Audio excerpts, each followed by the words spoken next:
오갑제 TV 시청자 여러분 안녕하십니까. 2025년 1월 27일 새벽 5시 31분입니다. 이준석 개혁신당 의원이 연일 황교안 전 국무총리에게 부정선거 주장에 대해서 토론을 하자고 압박을 하고 있습니다. 일종의 결투를 하자는 신청을 냈습니다. 결투 신청을 거부하는 사람은 비겁자로 몰리는 것이 옛날 유럽의 상류사회의 전통이었는데, 황교안 전 국무총리는 아직 이준석 의원의 결투 신청을 받아들이지 않고 있습니다. 또 페이스북에 글을 올렸네요. 황교안 전 대표님, 방송국에서 요청이 많습니다. 대표님만 동의하신다면 당장이라도 프로그램을 편성하겠다고 합니다. 1대1 토론이 되었던 생각을 같이 하는 분을 여럿 모시고 오든 상관없습니다. 황 전 대표님이 맹신하는 부정선거 주장에 대해 이준석과 끝장 토론을 합시다. 물론 저는 부정선거 음모론을 전혀 신뢰하지 않습니다. 인간은 실수하는 존재이기 때문에 투개표 선거 사무 가운데 실수가 있을 수 있고 관리가 좀 부실한 선거도 있을 수 있겠지만 21세기 우리 대한민국이 조직적으로 부정한 선거를 저지르거나 결과를 조작할 수 있을 만큼 부도덕하거나 정부 시스템이 치명적으로 망가졌다고 생각지는 않습니다. 하지만 저의 이러한 신념과는 상관없이 다른 의견을 가진 분들과 토론할 용의가 얼마든지 있습니다. 혹여 제 신념이 틀렸다는 사실이 증명되면 부정선거 주장을 수용할 각오 또한 충분합니다.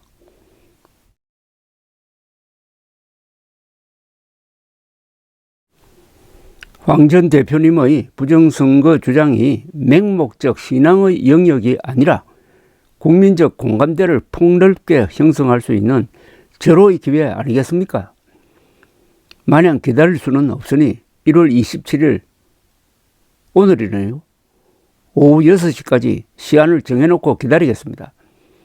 끝내 토론을 회피하신다면 황 전 대표님이 부정선거를 주장하시는 이유는 그 무슨 근거가 있어서가 아니라 본인이 당대표를 맡았던 시절 총선에 참패했던 것을 부정선거 주장으로 모면하려는 빗나간 자존심의 발로 정도로 알겠습니다.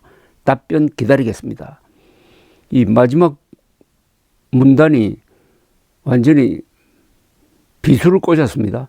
끝내 토론을 회피하신다면 황 전 대표님이 부정선거를 주장하시는 이유는 그 무슨 근거가 있어서가 아니라 본인이 당대표를 맡았던 시절 총선에 참패했던 것을 부정선거 주장으로 모면하려는 빗나간 자존심의 발로 정도로 알겠습니다. 이준석 의원은 며칠 전에 국회에서 기자회견을 열고 부정선거 음모론과의 전쟁을 선포를 했습니다. 그러면서 설 연휴 중에 가족끼리 만나는 기회가 있으면은 거기서 부정선거 음모론을 놓고 열띤 토론을 한번 하라고 권고를 합니다. 이거 덮어주어서 해결할 문제가 아니게 되었다는 겁니다. 그 이유는 윤석열 대통령이 비상계엄령을 선포한 가장 중요한 이유로 지난 4월 한국에서 광범위한 부정선거가 있었다는 확신에서 비롯되었는데 진짜인지 한번 토론을 해보자는 겁니다. 특히 황교안 전 국무총리를 딱 집은 것은 2020년 4월 총선 때 황교안 씨는 미래통합당 대표로서 선거를 지휘했던 사람이고, 그때 이준석 후보는 서울 노원구에서 출마해가지고 낙선했던 사람입니다. 그러니까 선거를 잘 아는 형편이죠. 2020년 4월 총선에서 미래통합당이 참패한 이후에 민경욱 의원 등 소수의 사람들이 부정선거가 있었다고 주장을 했고, 이게 또 여러 유튜브 또 무슨 통계학자 등등의 참여에 의해서 확산이 되었습니다. 그때 그게 아니다, 부정선거 없었다 라고 주장한 미래통합당 사람들 중에는 낙선했던 이준석 씨가 가장 열심히 했습니다. 그리고 하태경 의원, 오세훈 씨는 그때 낙선한 사람인데, 오세훈 씨도 부정선거 음모론을 부정하는 이야기를 공개적으로 한 적이 있습니다. 그 위에는 거의 입 닫고 가만히 있었습니다. 그러는 사이에 부정선거 음모론이 이렇게 전방위적으로 한국의 보수층에서 퍼져나갔고, 그러다가 드디어 윤석열 대통령까지 그 음모론에 감염이 되어가지고 망상적 계엄, 발작적 계엄을 했다가 어제는 구속 기소가 되어가지고 지금 피고인 신분으로 서울구치소에서 설을 맞았습니다. 그런데 서울구치소에서도 아직도 정신을 차리지 못하고 아직도 계속 부정선거 음모론을 주장하고 있습니다. 헌법재판소에 나와서 하는 이야기를 듣고 있으면은 아직도 깨어나지 못하고 있습니다. 그러니까 지금 현재로는 가장 활발하게 부정선거 음모론을 주장하는 사람이 황교안 전 총리입니다. 황교안 전 총리는 한참 있다가 부정선거 음모론을 들고 나왔습니다. 2020년 4월 15일 선거의 개표가 진행 중이던 한 자정 무렵에 갑자기 텔레비전 앞에 서더니 선거 패배의 모든 책임을 지고 물러나겠습니다 라고 이야기했습니다. 아주 이해할 수 없는 행동이었습니다. 그때는 투표는 끝났고 개표가 전국적으로 진행되고 있었습니다. 엎치락 뒤치락 하고 있었습니다. 전투가 아직 끝나지 않는데 사령관이 그냥 사라져버린 겁니다. 인수인계도 제대로 하지 않고. 그러다가 한 1년 반쯤 흘러가지고 그때는 국민의힘이 30대 젊은 이준석 대표를 만들어낸 상황이었는데 2022년 3월 9일 대통령 선거의 후보를 내기 위한 경선을 하니까 경선 후보로 나온 황교안 씨가 느닷없이 부정선거 음모론을 들고 나와서 그 뒤부터는 부정선거 음모론이라는 이 컬트 그룹의 교주 역할을 지금 하고 있습니다. 최근에는 윤석열 대통령의 파워가 워낙 강하니까 그 교주 자리에서 좀 밀려나는 형국인데,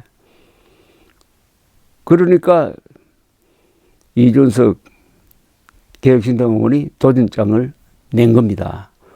여기 대해서 황교안 전 총리가 토론에 불응을 하면은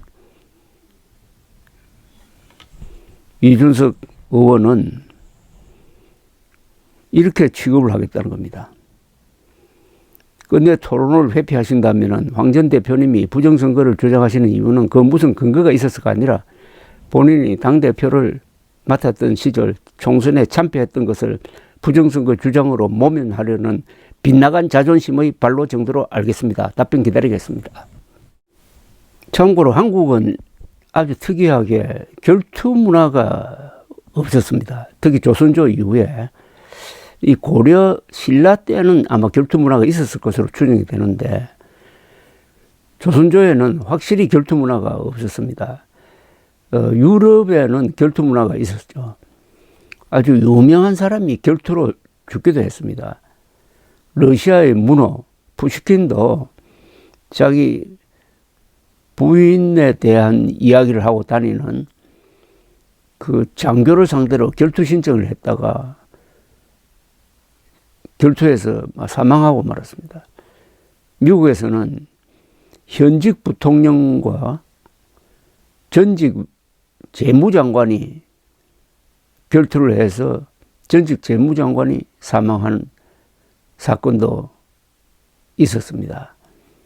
일본은 뭐 결투 문화의 나라죠. 군사 문화가 있으니까. 결투 문화가 있는 나라와 없는 나라는 아주 큰 차이가 있습니다. 결투를 한다는 것은 목숨을 내어놓는다는 것이고 주로 지키려고 하는 게 명예입니다. 명예 문제로 싸우는 경우가 많습니다. 명예를 놓고 목숨을 걸자 이렇게 되면은 그런 전통을 가진 상류 사회에서는 말을 조심하게 됩니다. 그런데 결투 문화가 없는 나라는 대충 굉장히 시끄럽습니다. 아무리 떠들어도 한번 붙어보자, 결투 한번 해보자는 신청이 안 들어오니까 한국의 이 정치판이 이렇게 사나워진 것도 말이 거칠어진 것도 결투 문화가 없기 때문입니다. 그런데 물론 선진국에서는 이제 결투를 허용하지 않습니다. 유럽에서도 공식적으로는 결투를 허용하지 않았지만은 비공식으로 결투하는 것까지 막지는 않았던 것입니다. 그런데 이준석, 황교안 두 사람의 결투는 말로 하는 거니까 누가 뭐 죽을 일은 없습니다. 한번 해보시기 바랍니다.